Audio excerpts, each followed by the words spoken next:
C'est une dinguerie. C'est une dinguerie. J'espère que j'ai rien de grave. J'espère vraiment que j'ai rien de grave. Le GR20, c'est la grande randonnée numéro 20. C'est une randonnée qui fait 180 km et qui traverse la Corse, soit du nord au sud ou du sud au nord. Pour ma part, j'ai fait le GR20 du nord au sud. Le GR20, c'est une des grandes randonnées les plus difficiles d'Europe. Juste pour vous donner un exemple, à chaque kilomètre qu'on fait pendant la randonnée, on monte 61 mètres de dénivelé positif et c'est l'équivalent d'un immeuble à 20 étages. Donc chaque kilomètre qu'on fait, on monte un immeuble de 20 étages. Ce GR20, je ne l'ai pas fait seul, je l'ai fait avec mon oncle. Et l'objectif, c'était de le terminer en 6 jours. En général, le GR20, de manière assez tranquille, il se fait entre 12 et 16 jours. Donc voilà, c'est un objectif qu'on s'était fixé de le faire en 6 jours. Et vous allez voir à la fin de la vidéo si on a réussi. Ah oui, j'ai oublié de vous dire que le GR20, il est composé en 16 étapes. Et je pense que c'est pas nécessaire de vous dire que si on le fait en 6 jours, bah ça implique de doubler, tripler, voire même quadrupler des étapes. Pour ce premier jour, on part de Calenzana pour le refuge de Carozzu, ce qui nous fait un total de 2 étapes. Premier jour, on a atterri à 1h15, à 9h30. Regardez-moi ce beau paysage. Bon, que l'aventure commence. On va le boire ce GR20. Hein qu'on va le boire. Glou glou. Glou glou. Glou glou glou glou glou glou. C'est magnifique hein. Franchement, c'est magnifique. Voilà, ça fait 90 minutes qu'on a commencé. Pour l'instant, on est en mode glou glou glou glou glou. Et on parle pas de la gourde. Franchement, pour l'instant, c'est un régal. Hein. J'ai pas pris ma cam, j'ai le seum. Je me disais, il fallait que j'optimise un peu l'espace dans mon sac, le poids, mais en vrai de vrai, j'aurais dû prendre ma cam. Enfin, à quel moment t'es un youtubeur, t'es un tiktoker, t'es un créateur de contenu tout simplement et tu prends pas ta caméra quoi. Faut être merboule. Hein. On a fait que ça. Et ça fait 2 heures qu'on marche. Ouais. Glou glou glou glou, hein. Tu m'étonnes. Sous grosse montée. J'ai des crampes aux 2 quadriceps. Ça le glouglou pas là, hein, le jardin. Par contre la vue, elle est magnifique. Incroyable. C'est pas magnifique ça hein? Splendide. Splendide. Regardez la montée. La montée qui nous attend. Sale. Dans ces moments-là, il faut toujours se rappeler que le plus dur c'était Van Dyke. On est dans The Substance ou quoi? J'avais des crampes de partout. Là c'était sur la cuisse, mais j'en avais aux ischios, j'en avais au mollet, j'en avais partout des crampes. Et ça toute la journée. En plus là il restait beaucoup de kilomètres à parcourir. Il est exactement 17h. Ça fait 5 heures qu'on marche. Les crampes, c'est une folie. C'est une folie les crampes. Donc là normalement on va arriver au refuge vers 21h, un truc comme ça. C'est compliqué le jardin. Franchement c'est compliqué. En tout cas des paysages de folie, laisse tomber. Par contre je sais pas pourquoi. À chaque fois je crois sur des rochers il y a des drapeaux de la Pologne. Ou de Monaco, je sais pas. C'est une dinguerie ça non? Ils sont partout les Polonais. Ils sont partout quoi. Les drapeaux de la Pologne en fait c'est tout simplement des balises. Et c'est ce que tu dois suivre pour pouvoir faire le tracé du GR20, tout simplement. Là, j'étais encore d'humeur à faire des blagues, je suis un ouf, moi je sais pas ce qui m'attend à ce moment-là. Tu te souviens comment tu dois descendre? Ouais, droit. Mais en application là. Là, on est complètement sur une montée des ténèbres. Hein. Ça veut pas se finir.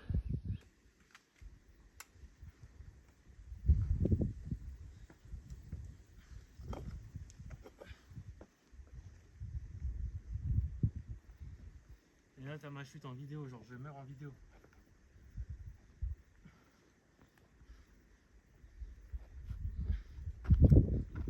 C'est bon.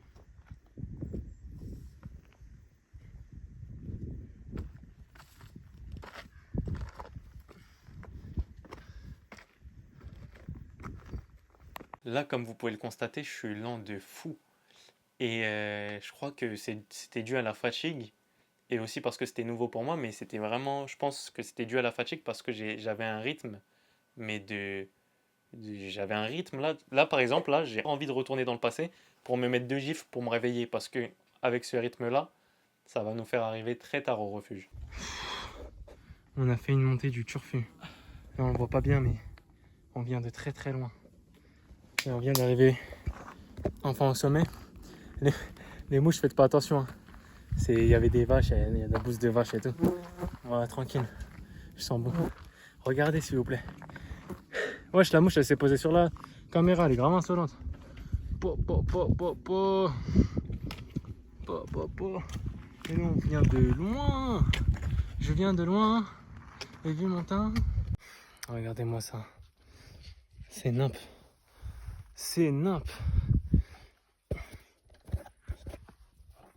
Regardez.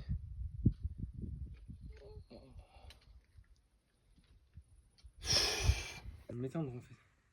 Ils veulent m'éteindre.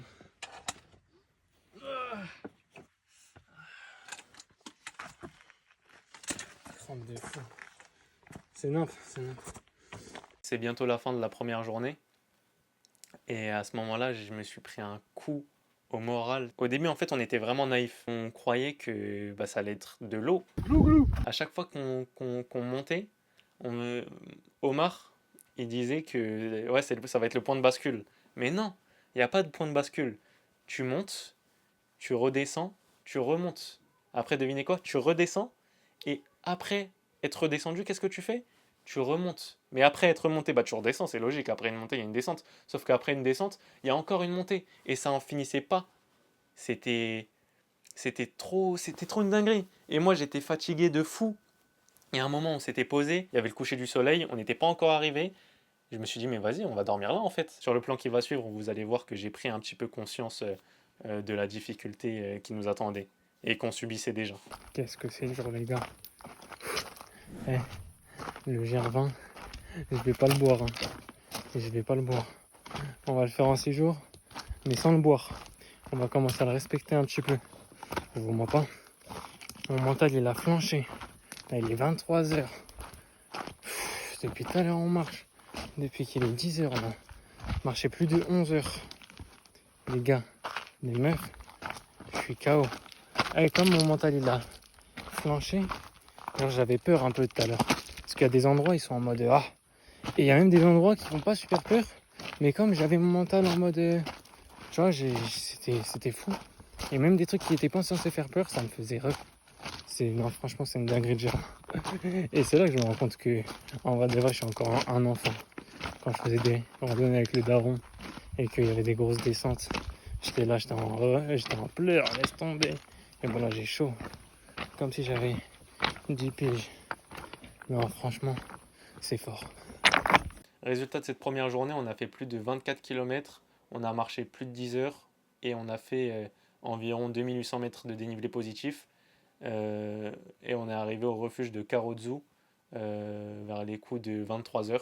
Donc autant vous dire que c'est super tard et que le lendemain matin on avait encore une grosse journée. En fait on allait avoir que des grosses journées jusqu'à la fin. Et on allait avoir une grosse journée, donc on allait devoir se lever tôt. Donc autant vous dire que on arrive à 23h.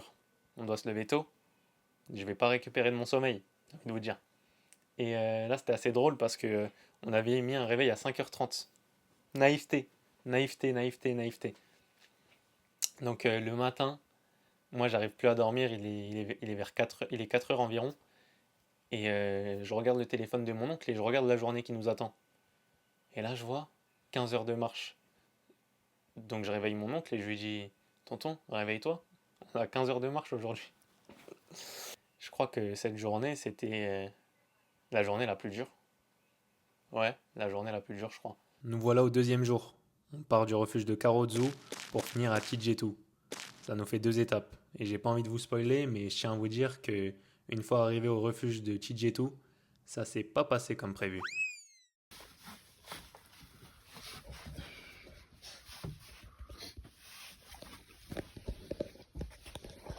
Jour 2, il est 5h, j'espère. Aujourd'hui, à ce qui paraît, il y a 15 heures de marche. Ça.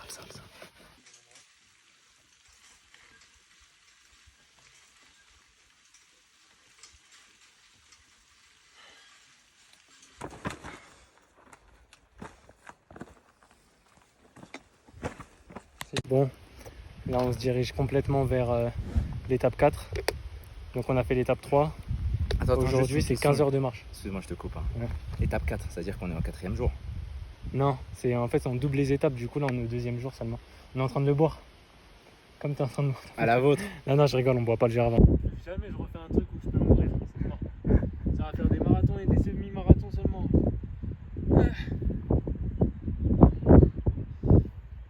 C'est le Gervin qui est en train de boire.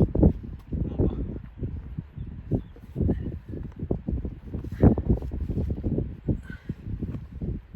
Ça va. Glouglou. Ah, y a pas de glouglou. Respect Gervin, respect Gervin. Gervin, on t'aime. Il faut caresser dans le sens du poil. Merci. Je le glougloute pas, c'est juste j'ai besoin.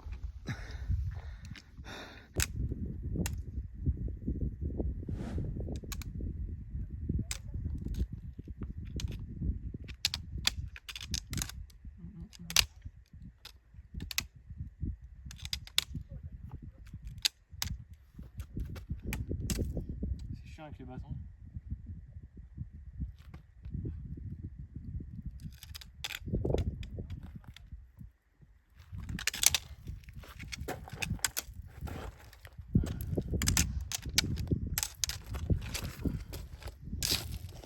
Ça botte de en bas. J'étais tétanisé, c'était n'importe quoi, je montais à 2 à l'heure. Je pense que c'était la même chose que la veille, hein. Fatigue, plus c'est la première fois que je fais des trucs comme ça, mais je pense surtout que c'était la fatigue, parce que là c'était vraiment aberrant. Mais la montée elle me faisait peur, j'ai l'impression qu'on n'avait pas des bons appuis, ça glissait et tout. Mais ouais, je pense que ma vision des choses, c'était biaisé par la fatigue en fait.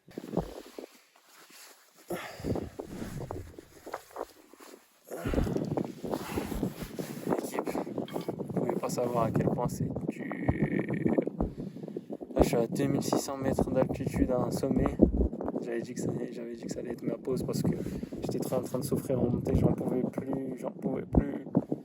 Donc là, je suis refait d'être là, posé, la petite pause. Regardez-moi cette belle vue, s'il vous plaît. Oh là là là là là là. On est azelé. Vraiment azelé, c'est le terme. Avec le Cléon, on est juste là, maître Gitz. Oh là là là là là là là là là là là là là là là là là là là. Ça doit faire 14 heures qu'on marche aujourd'hui. Je cumule 6 heures max de sommeil entre hier et aujourd'hui. Je suis dans le jus, les gars, je suis dans le jus. Et les filles, mentalement, c'est très très très compliqué. Très très très compliqué. Tellement c'est compliqué et que je suis bien d'être là, je suis trop content. Je suis sûr que je peux dormir ici. Regardez, juste je me pose comme ça. Abdos. Hop là. Hop là. Ah, je me pose ça comme.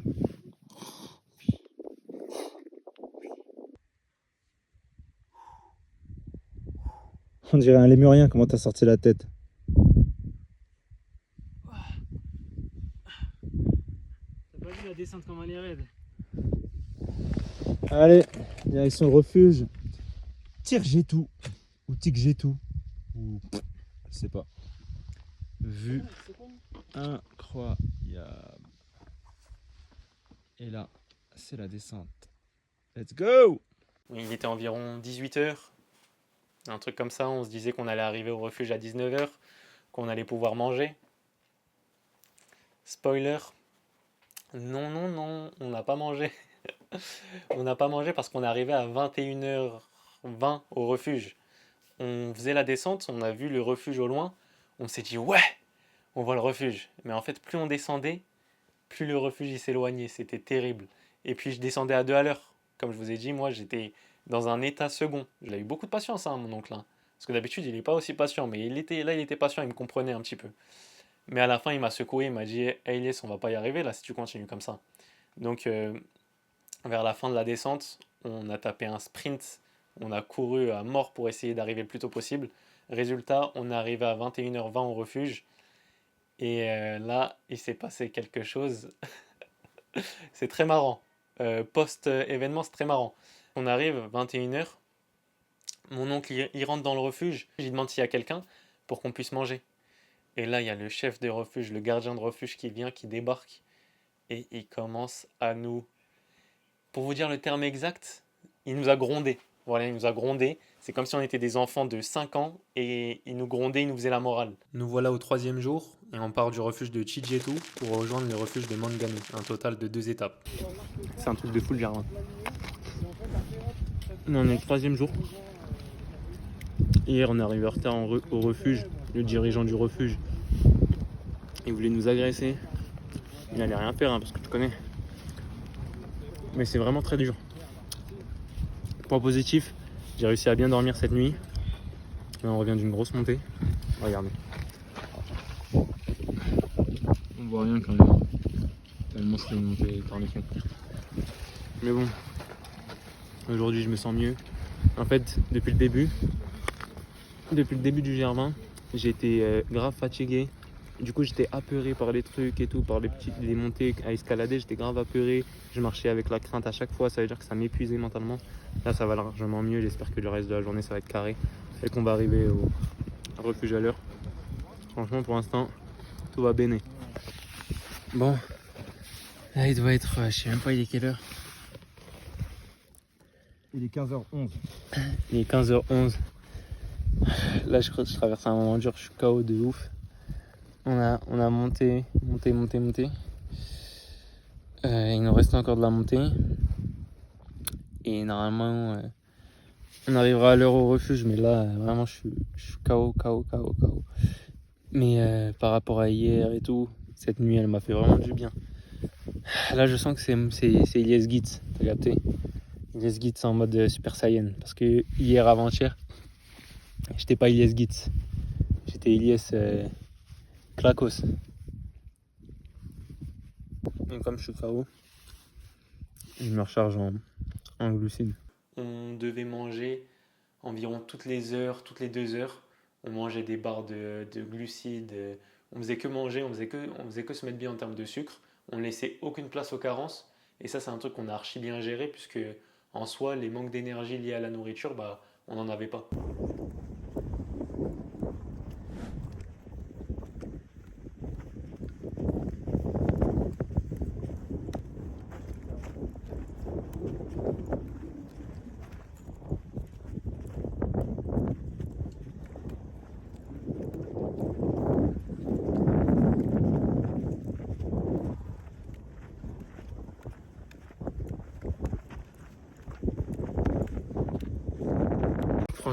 Franchement, c'est magnifique.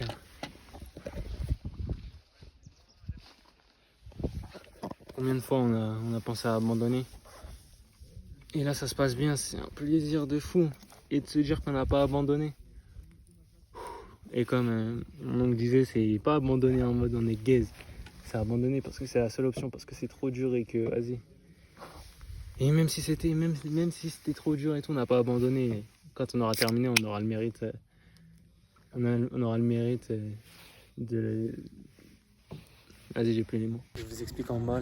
Là, on est arrivé au refuge avant 18h. On était bien, on était trop contents. C'était la première fois qu'on est arrivé aussitôt au refuge. On s'est dit, on allait se poser, on va bien se doucher et tout. Le poteau, le chef du refuge, il nous dit quoi? Parce que demain, on a une épreuve, on va faire l'étape, je crois. Il nous a dit quoi? Il nous a dit, ouais, midi. Tempête, orage, ça veut dire si vous voulez aller jusqu'à là où vous voulez aller, vous allez finir en mode paratonnerre, vous allez vous faire laisse tomber. Ça veut dire ce qu'on va faire, c'est quoi? On va partir à 1h du matin comme ça. Et parce que le truc il dure 15h, on va partir à 1h du matin. Si à l'orage c'est cuit, c'est tout. Ça veut dire en fait, j'ai l'impression qu'on est dans une boucle. À chaque fois il y a un rebondissement, à chaque fois on se mange un coup de couteau. Laisse tomber. Cette journée, c'était vraiment la meilleure. Déjà parce que j'étais plus fatigué, donc j'étais chaud. Franchement, j'étais chaud. Ce jour-là, j'avais une vraie cadence. On tenait une vraie cadence avec mon oncle. Le terrain, il était bien plus agréable, il était bien plus roulant. Et puis, c'était cool, quoi. On était assez heureux. Mais le GR20, c'est rempli de surprises. Et pas que de bonnes surprises. En fait, ce jour-là, on est trop content puisqu'on arrive au refuge de Mangano à l'heure. On arrive sous les coups de 18h. On prend une douche et tout, on était bien. Je finis ma douche et je me dirige vers les chambres. Et là, il y a mon oncle qui fait la queue pour récupérer à manger. Il me dit, Ilyes, je vais te dire un truc. Et en fait, il a parlé avec le gardien du refuge et il lui a dit que le lendemain, il allait avoir des orages, mais des vrais orages bien costauds, aux alentours de midi, au niveau d'un mont qu'on devait monter, le Monte d'Oro. Et pour pouvoir esquiver cet orage, il fallait partir vraiment tôt pour avoir les chances de l'esquiver. Et donc, ce qu'il m'a annoncé, ça m'avait pas trop plu sur le moment, mais c'est le fait qu'on devait se lever à 1h du matin. C'est déjà le 4e jour et aujourd'hui, on part de Manganou pour Visavona. Ça nous fait un total de 3 étapes. Carrément 1h14. On s'est levé à minuit. Eh les gars, le Gervin, les gars et les filles, le Gervin, faut le prendre au sérieux. C'est vraiment une dinguerie. C'est vraiment une dinguerie. Et regardez ce qu'ils font. Mais je dis même pas, c'est des Québécois. Ah non, droite, ok, je crois. Bon, souhaitez-nous bonne chance. Ça va être sale. Cette nuit-là, avec Omar, on a eu la chance de rencontrer les frérots Antoine, Evan, Raphaël et Luc, parce que marcher de nuit pendant autant d'heures, c'est archi éprouvant mentalement. En fait, quand tu marches de nuit, ça demande une grosse concentration, mais ça en continu. Et en plus, il y a aussi le facteur des balises qui entre en compte, parce que dans la nuit, forcément, c'est plus difficile de repérer les balises et tout. À l'instant là, on s'était perdu, on avait dévié. Et là on a enfin rejoint les traces. Ça fait plaisir. Ça rassure. Et donc là, le fait qu'on soit plusieurs pour aller repérer les balises, c'était bien plus simple. Et sur le moment, vu qu'on est archi concentré, ben on se rend pas compte en fait de ce qu'on est en train de faire. Mais en fait, après ça, on s'est dit qu'on avait fait une dinguerie parce qu'on avait marché pendant longtemps et des fois c'était raide à mort. Il y avait des chemins graves techniques. Il y a un moment où j'ai flippé. Il y a 2 moments où j'ai flippé. C'est quand on a marché sur un rocher qui était vraiment archi lisse et en dessous de ça, il y avait le vide. Et juste avant de marcher sur ce rocher-là, on passait par un terrain humide, donc on avait les pieds mouillés. Et le deuxième moment où j'avais peur, c'est quand on retrouvait plus les balises, il y avait de la brume de fou, et on était sur un terrain raide de fou, sur de l'herbe. Donc herbe, brume, c'est mouillé, c'est penché, j'ai envie de vous dire. Donc à ce moment-là, c'était vraiment compliqué. Il fallait vraiment que avec ton bâton, tu t'appuies du côté de la montagne pour, pour survivre. Ah, mais même sans un bus. Non, une seule suffira. Ça fait 5 heures, 5 heures qu'on court. 5 heures qu'on marche. Les gars, le Gervin, c'est pas des lol. Avec grand plaisir, les gars. On a marché en plus avec Raphaël, Luc, Evan, Antoine. Franchement, le Gervin, c'est pas des lol. Hein. Mais au moins, on a une vraie vue. Vas-y, en un mot, le Gervin. Ouais, c'est dur. Technique. Ah ouais, ça emploie des termes. Épique. Partable. Époustouflant. En tout cas, je regrette vraiment pas d'être parti de nuit parce que ça fait une expérience de fou et une rencontre de fou parce qu'on a fait connaissance avec les frérots, c'est devenu mes gars sûrs. Franchement, ça m'a fait kiffer. C'est un vrai plus dans notre aventure avec mon oncle. Grosse déception. Je vous en parle après. On arrive au refuge de Londa. Donc c'est le refuge juste avant le mont des Oro. Et on y arrive à midi pile, je crois. Et on nous avait annoncé orage à midi. Donc on s'est dit qu'on allait manger. Pour l'instant, aucun signe d'orage. Il faisait beau et tout. C'était... Franchement, on avait du baume au cœur. On était contents. Parce qu'on s'est dit que les efforts qu'on avait fait, se lever à minuit, marcher de nuit, on l'avait pas fait pour rien. Et là, d'un coup, on était en train de discuter. Il y a quelqu'un qui nous interrompt en pleine conversation. Et il s'avère que c'était des éclairs. C'était la première fois que j'entendais des orages aussi puissants. À ce moment-là, je me rappelle, je voulais me rassurer moi-même et rassurer le groupe. Donc j'ai dit quoi au groupe? J'ai dit ouais, tranquille les gars, je pense que ça va passer, là c'est juste passager. Et là, devinez qui me coupe la parole? Un orage. Mais un orage encore plus puissant que le précédent. Bon, finalement, on va pas démarrer maintenant. Hein. Il y a des orages du Seigneur. Elle est bonne la pizza ou pas? Là, c'était un gros coup au moral qu'on a pris et on allait devoir opter pour une autre solution. Il y a quand même eu pas mal de signaux qui nous ont fait comprendre que ça allait pas être possible. Réveil 4 heures, c'est que ça nous fait 6 heures de sommeil. Du coup, je vous la fais courte. En gros, tout à l'heure c'était en mode de grosse déception sur le moment parce qu'on pouvait pas aller à notre refuge en passant par la montagne à cause des orages et tout. Il y avait plein de dingueries qui se passaient. Les gens y redescendaient, ils nous disaient qu'ils avaient vu des orages, des coups de foudre à 200 mètres. Ils s'étaient allongés pendant 15 minutes au sol. Il y a des brebis qui sont tombées. Des brebis, elles avaient les jambes cassées. C'était n'importe quoi. Il y avait un troupeau de brebis qui descendait la falaise.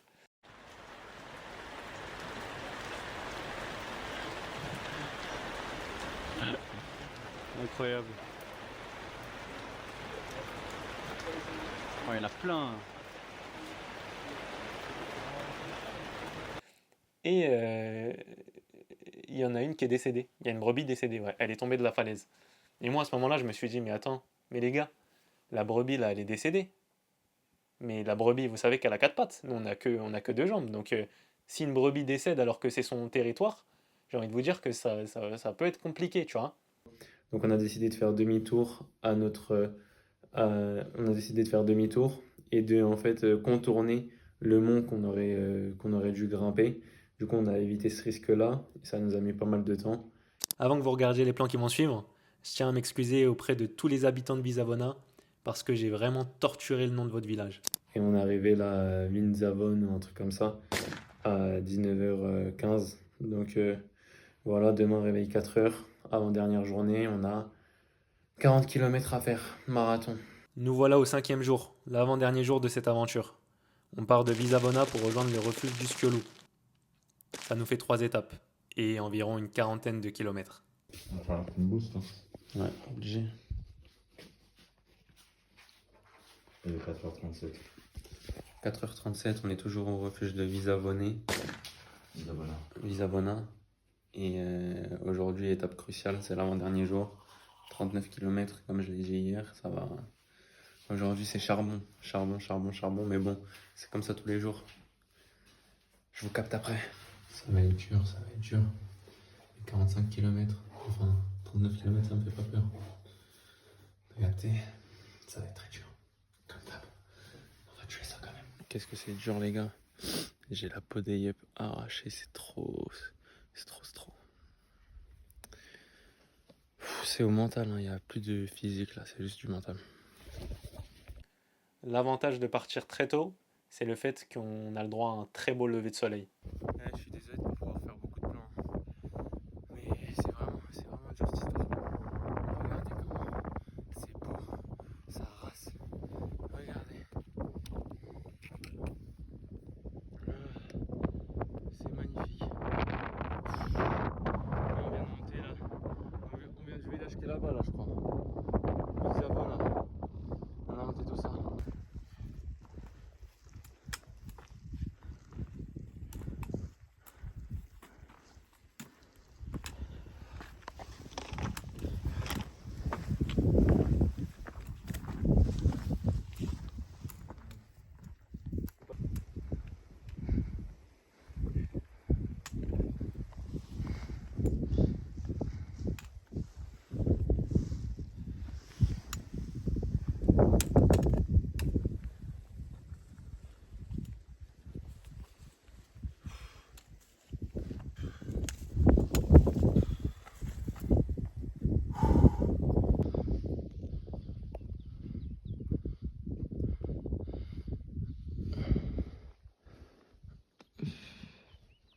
Là, regarde, on a parcouru quand même pas mal, alors que c'était de la montée, tu vois.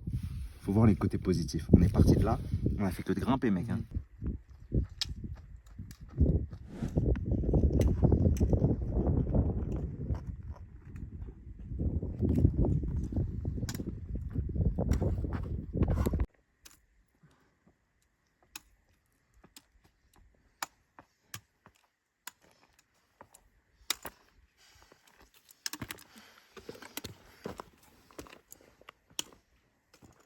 cette journée, on a triplé, donc on a fait 3 étapes. On est parti de Visavona et on est allé jusqu'au refuge d'Uskiolo.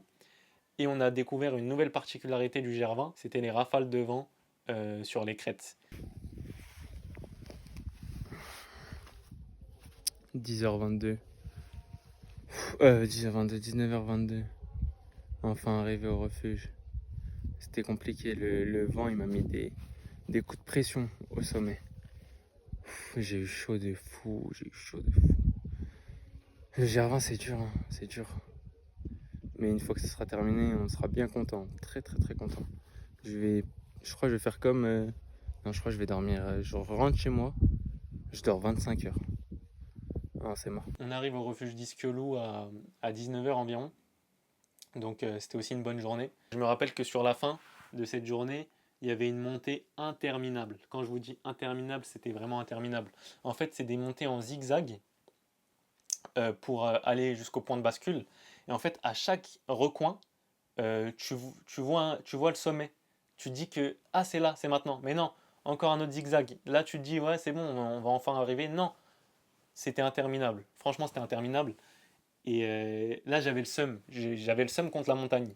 Je sais pas pourquoi, j'étais énervé. Voilà, contre la montagne. J'étais énervé contre une montagne. Regardez-moi ce temps.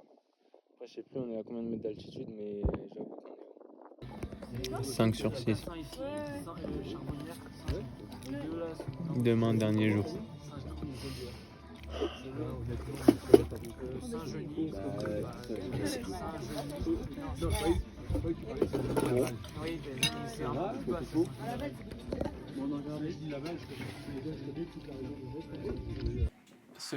Ce soir-là, c'était particulièrement dur pour moi. Je vous mens pas, je vous mens pas, j'avais une douleur aux pieds, aux 2 pieds, j'avais une douleur de malade. Quand je suis allé me doucher, j'avais envie de chialer. Dans la douche, j'avais envie de chialer. J'avais trop mal. Mais bref, dernier jour, Uskiolo jusqu'à Konka. Ça nous fait environ 47 km. Le gardien de refuge, il nous avait conseillé, parce qu'il allait encore avoir des orages apparemment, et il nous avait conseillé de prendre l'ancien tracé du GR, qui allait nous faire gagner 1h30 environ. Donc on l'a écouté, on a pris une partie de l'ancien tracé du GR pour cette dernière journée. Nous y sommes, c'est le dernier jour. 4 étapes, plus de 40 km sur le papier. C'est là que tout va se jouer. Allons-nous finir le Gervin ou allons-nous abandonner? Je vous laisse avec la fin de cette vidéo. Tadam. Dernier jour. On va le faire. On va tuer ça. 47 km. Après, c'est fini. Incroyable. Cette nuit, c'était aussi particulier parce que on avait encore les rafales de vent et on était sur des crêtes. Et le vent, il rigolait pas. Le vent, il rigolait pas. C'était une dinguerie. Moi, là, comme je vous ai dit, je m'étais énervé contre une montagne. Là, j'étais énervé contre le vent. J'ai insulté le vent. Je vous dirai pas l'insulte, mais j'ai insulté le vent. Ça bouge bien. On est à 2100 mètres d'altitude là. Sur le mont Incudine. Et l'heure, il doit être 9h, 10h. 8h58. Vous avez vu sur Ornuna.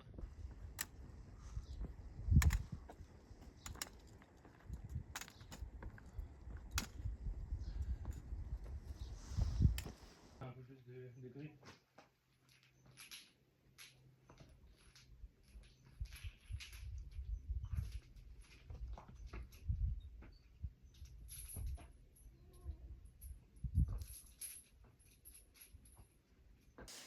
Voilà, à ce moment-là, on arrive à la dernière étape du Gervin.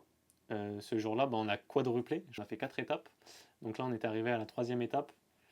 Et j'étais déjà dans un état second parce que j'étais boosté. Je marchais vite et tout. Mais là, franchement, entre la 3e étape et la 4e étape, je sais pas ce qui s'est passé. Je crois que c'est parce que j'ai mangé des tucs au refuge. Vous voyez le paquet de tucs, je l'ai mangé. J'ai mangé le paquet entier. Et après ça, en fait, j'étais requinqué, mais de fou. J'étais en mode, on va abattre le Gervin. Là, c'est la dernière étape. On va le grailler. Dernière ligne droite. Hein. On va tout tuer. Pas de respect pour le Gervin parce qu'il nous respecte hop depuis le début. C'est pas lui qui va nous terminer. C'est nous qui allons terminer. Job is done. Aïe aïe aïe. Le Gervin a été plié en 6 jours. Aïe aïe aïe aïe. Qu'est-ce que je suis content. Tonton, t'as un mot à dire? Gervin plié en 6 jours? C'était incroyable. C'était incroyable. Allô? C'était incroyable. Bleuement dur. Voilà, avec mon oncle Omar, on a fini le Gervin en 6 days.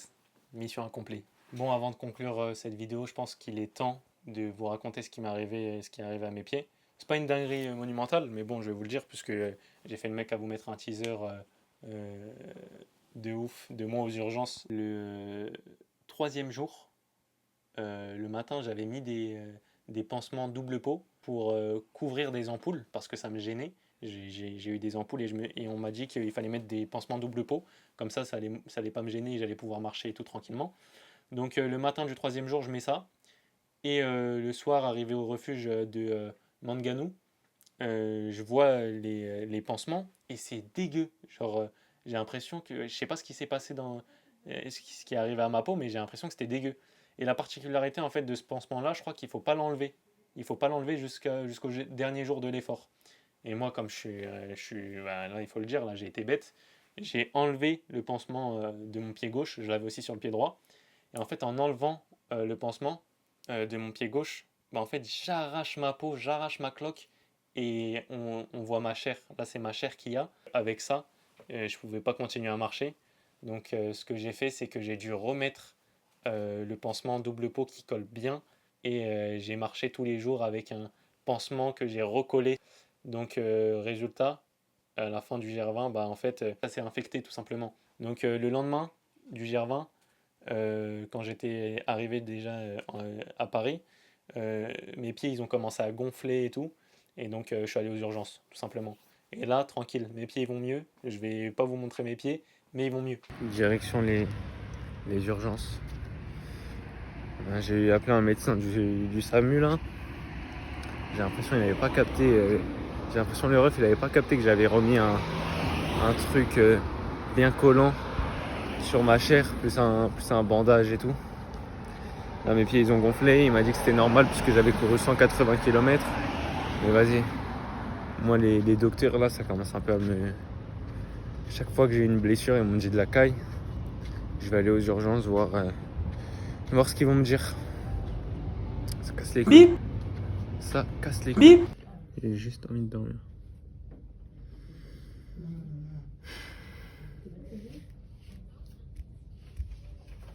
J'espère que j'ai rien de grave. J'espère vraiment que j'ai rien de grave. Minuit 12. C'est bon, enfin sorti. Ils m'ont fait une ordonnance. Je dois mettre des pansements gras, je sais pas quoi, avec du bandage en plus pendant 8 jours. Le truc, c'est que en fait, en plus des trucs que j'ai au Yep, j'ai une cloque en dessous du pied, en dessous des orteils qui me fait boiter. Là avec les bandages et tout, je peux marcher normalement. C'est juste cette cloque, j'ai envie.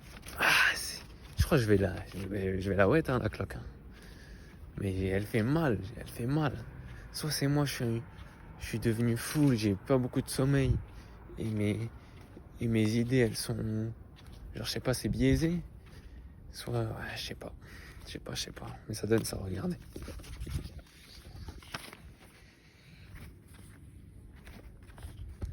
Par contre, ça enfle le médecin. Vieux médecin, bien claqué, bien aigri. Vous savez ce qu'il m'a dit? Il m'a dit, c'est juste que vous étiez pas préparé. J'ai dit si, t'inquiète même pas la condition physique, si, je suis là. Il m'a dit, c'est les pieds. Il dit, ouais, je pense que c'est les chaussures. Ça enfle, il connaît pas la bête lui. Voilà comment je termine le Gervin avec des pieds bien gonflés.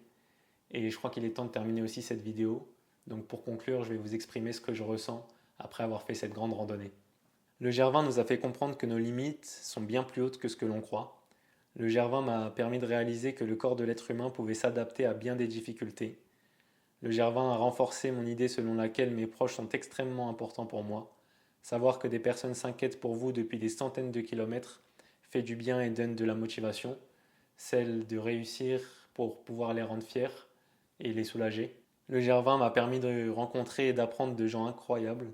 Il m'a permis de vivre une incroyable aventure avec mon oncle sur le plan physique, mais surtout sur le plan émotionnel.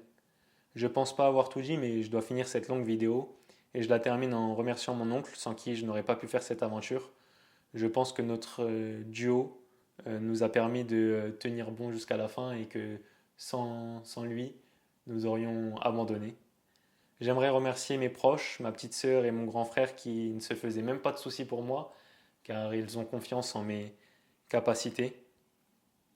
Et enfin, j'aimerais remercier le GR20 qui a renforcé ma confiance en moi. Et en partie grâce à lui, je souhaite faire de l'UTMB un de mes prochains objectifs.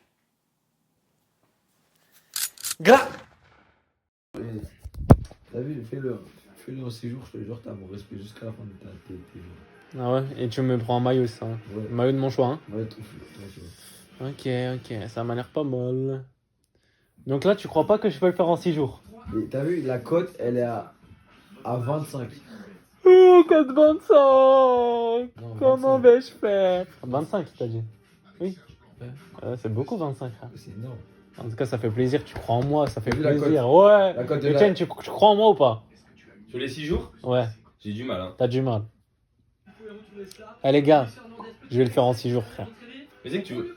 En plus, sans être une partie de plaisir, le GR20. Eh, il y a Je que de la souffrance. Il y a que de la souffrance.